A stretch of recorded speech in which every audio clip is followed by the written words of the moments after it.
Hey, what's up? It's Jim, and today I'm going to talk about Joy.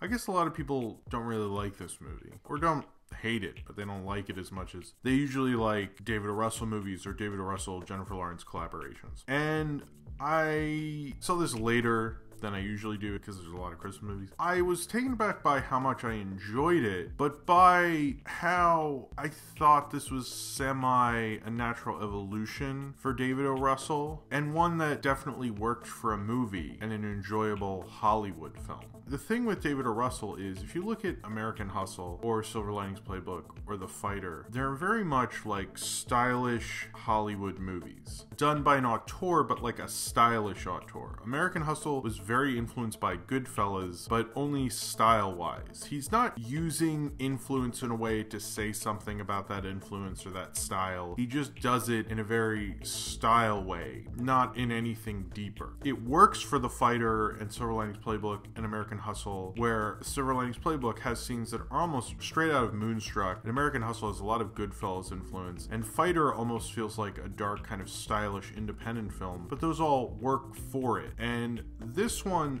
overdoes it with the style, but it's still a fun, enjoyable movie. David O. Russell has changed so much as a director. The Fighter was really a turning point for him. If you look at something like Three Kings, the reason he had the cinematography that way was to capture the desert and to capture the First Iraq War. Or the reason he shot I Heart Huckabees the way it did was to capture the ideas for it. And that guy's kind of gone. He's more of like a prestige blockbuster director, and not just because of his financial success, but you can tell that from his direction. I feel like The Fighter wasn't as much as his films with Jennifer Lawrence. This isn't her fault, it's just the way he's done it since he started working with her. And Silver Linings Playbook, you can kind of see other movies throughout it, other famous romantic comedies, and even his weird, like, let's move the camera around like it's Evil Dead thing. He uses things for style reasons, but other than the style and to show the influence, he's not doing anything with it. And Joy's the same way. Joy has a lot of things that work stylishly, make the movie look cool, but in this case, it really shows like, well, what was this doing for the film other than making David O. Russell happy and making a style that he liked? And although that makes an enjoyable film, it makes an emptier film, but I had a good time at Joy, so should I have a problem with that, or should I just be happy that I saw a decent Hollywood movie with Jennifer Lawrence in it? Joy is the true story of Joe Manganiello,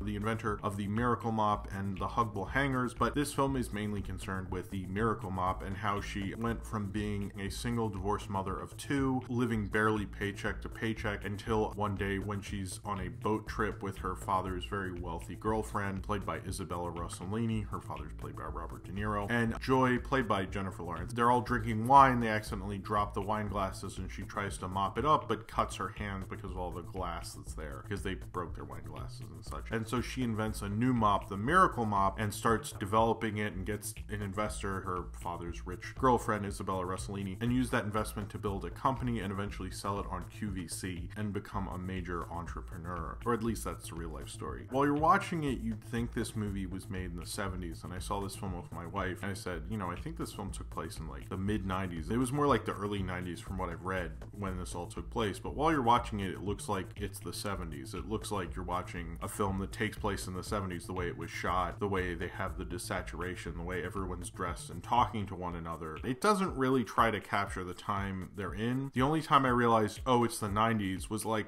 well into the movie when I saw what dress Jennifer Lawrence was going to be wearing on QVC. I went, oh, that's the 90s. Okay, I forgot where I was. And this film kind of doesn't concern itself with when this took place, or that the constant complaint about this film that Jennifer Lawrence is too young for this role and doesn't look anything like the real Joy. That didn't bother me while I was watching it, but it does occur to me that this film isn't a straight biography. It's not trying to really tell you the exact story of Joy. It's trying to make a David O. Russell movie that's kind of about this real person. And as a David O. Russell movie, I think it is successful. It is a fun movie. You'll be laughing, you'll have a good time, but it's not a deeper movie. It's not not something you're going to talk about as the best of the year or anything. David O. Russell is a very good Hollywood drama director. The thing is that we don't really have people who make Hollywood dramas that are made just for the box office now. If you make a drama, it's pretty much, oh, it's an awards movie, because if you're a big studio director, that kind of means action movies. So if there was kind of more of a niche for these films that was more of a box office niche rather than an awards niche, this might be a little easier for people to take down. When you look at it under that guise, I think it's actually a lot of fun. Other thing about it is her family, her friends are almost kind of caricatures. She's the only one who has a real arc. Her ex-husband is pretty much plays the role of ex-husband. Bradley Cooper's character who comes in halfway, who runs QVC, he semi has an arc, but he's probably about it other than Joy. Joy's best friend is just Joy's best friend. Same with her half-sister who she doesn't like. None of them really evolve. They're caricatures. So it does feel like they're in this emptier world, and they almost also feel like they're characters from David O. Russell pre The Fighter, which was a little odd, but it didn't feel like he was doing that kooky style where he's saying something. It just felt like emptier leftovers that he brought in. I liked a lot of the actors he has in this film, but none of them feel like they get any of the attention other than Joy. It's kind of like making Mildred Pierce and then forgetting about the daughter and the boyfriend and all that shit. Who cares? Let's just focus on Mildred Pierce and make it a lot more fun. And that's kind of Joy.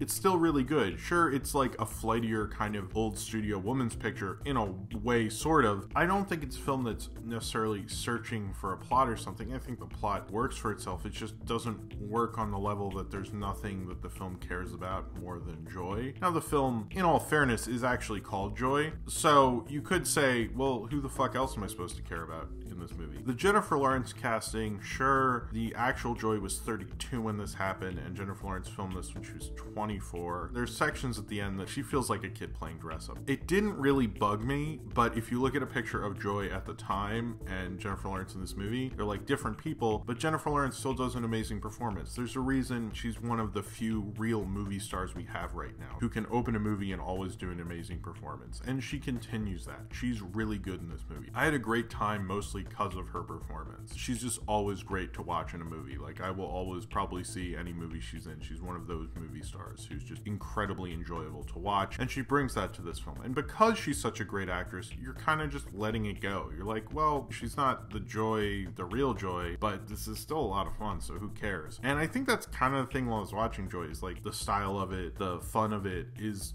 good enough that I don't really mind all the other stuff, you know? I don't mind it because I'm having a good time. Maybe that's the thing with Joy. Maybe I'm kind of disregarding Joy and going like, well, you know, all that stuff, it's fine, because I enjoyed it, and I think it did what it's doing well within its own stylish limitations and its caricature characters. And even if it does use Isabella Rossellini very well, and even has Diane Ladd, kind of wastes Virginia Madsen. Bradley Cooper is of course good. Even though they're playing caricatures, they're good at it. I honestly feel like while I was watching this film, like maybe I am settling in a way for this movie, and my expectations were significantly lowered because of the reception I had heard going in. I didn't feel disgruntled. I didn't feel like I was let down by the movie. I just kind of felt like, well, I mean, I don't know, it's cool. It was a fine little enjoyable Jennifer Lawrence movie. I don't think this is the film that we're going to talk about the heights of her filmography or David O. Russell's filmography or really anyone who was in this, other than that Diana Ladd and Isabella Rossellini were back. That was really cool. Why does this film look like it took place in 1973 when it probably took place in 1991 or 92 is a little weird. Like, why do that? But that's kind of the style of David O. Russell. I kind of don't want him to make films that are so overly style conscious in his own style that he's created for himself, and he does certainly overdo it, but he overdoes it in an enjoyable way. So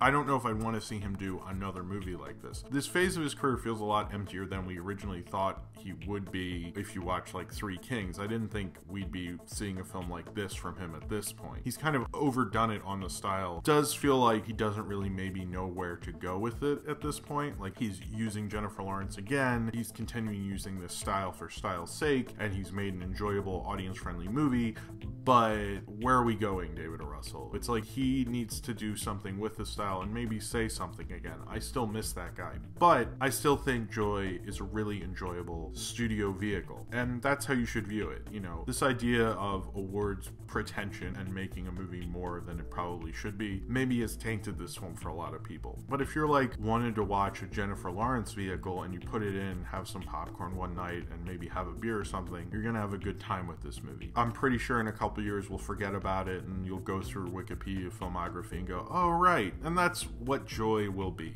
And I'm kind of fine with that. Since I went in thinking that, I was fine with that. I had a fun, enjoyable time with my wife at the movies watching Joy and went, I mean, that wasn't so bad. And I guess that does sound more like me settling and undermining my own intellect to just enjoy a Jennifer Lawrence movie. Better than underwhelming, but not enough that I'm going to even really think about it beyond this review. And this is probably why this was a shorter video, because there's just not as much to really talk about, but it's still a fun movie and you'll leave satisfied and having a fine night at the movies. And if you're seeing Joy under those circumstances, it's not that bad. So if you have seen Joy and you would like to talk about it, then comment below in the comments and subscribe if you would like to.